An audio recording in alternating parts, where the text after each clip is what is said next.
The Algo-Chain database has a numerous range of model portfolios in different currencies. The Target Risk Wizard allows you to easily select a portfolio.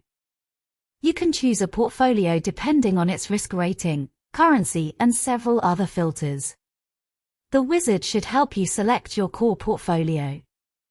You might then want to swap some of the ETFs for others of your choice, for example, a provider of your choice. You might also want to add some specific themes to the portfolio at times, or go over and underweight the assets over time, for which the signal analyzer might help you. The Settings button allows you to choose the currency. We have sterling, euros and dollars. For dollar portfolios there are two versions, one with the ETFs listed in Europe, the other one with US domiciled ETFs. Let's say we choose a GBP portfolio. Then one can choose whether one wants the portfolio in ETFs or just as an asset allocation model. The latter would allow you to fill your asset allocation with funds of your choice, for example also with active funds. We choose an ETF portfolio here. One can then choose the maximum number of allocations one would like. On some platforms each trade might cost a certain amount, and if the underlying investment amount is small, then I might prefer to have a smaller amount of allocations. That is the settings part done. Let's set our filters. First of all I choose my target risk, let's say a risk rating 7, which corresponds to a growth portfolio. Our risk ratings depend on volatility and maximum drawdown of the portfolio, and these are all portfolios with core allocations for which we have at least 20 years of historical data.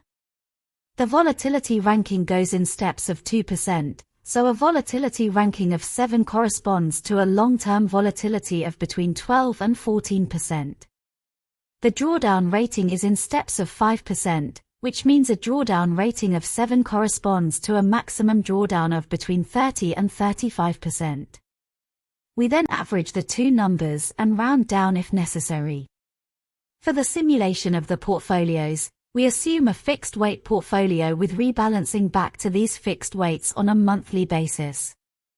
These portfolios are calculated at the end of each month. They will not take the latest partial month into account. Then I'll choose how I want to rank these portfolios.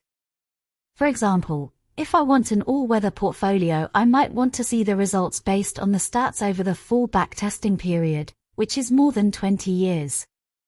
On the other hand, if I think that the next year will be similar to the previous one, I might prefer to select a portfolio on the 1-year return and choose one that performed well over the last year. Next, I can add some filters on the asset allocation. Usually it is good to allow the wizard to select the asset allocation, but you might want to select whether you want any allocation to alternatives. In our case this is property. Let's say we choose an allocation of up to 5%. Similarly, let's say we choose an upper bound of 10% for commodities. Then I can choose any additional constraints within equities. Let's say I only want an allocation of up to 40% in emerging markets. I can also constrain the allocation to small cap equities, and I can choose whether I want a home bias for equities or not. We have selected a GBP portfolio, so in this case a home bias would mean an overweight to UK equities. Similarly, I can have some constraints for fixed income on emerging markets bonds, how much corporate bonds I want, and whether I prefer a home bias within fixed income. Now that we have set all constraints, go to a search for solutions to see the list of portfolios that fulfills all these constraints.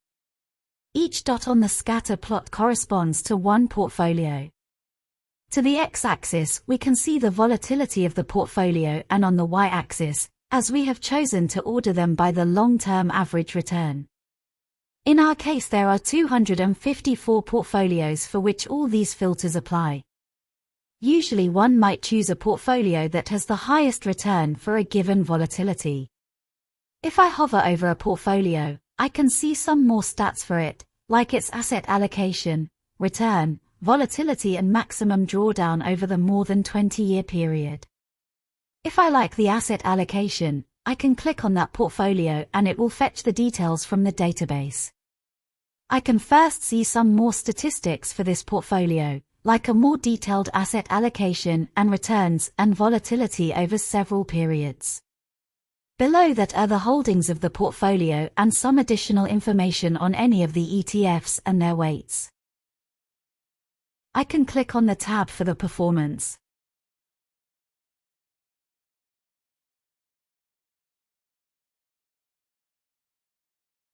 See a risk-return chart based on the volatility and returns over the last year. And also drill down on the asset allocation.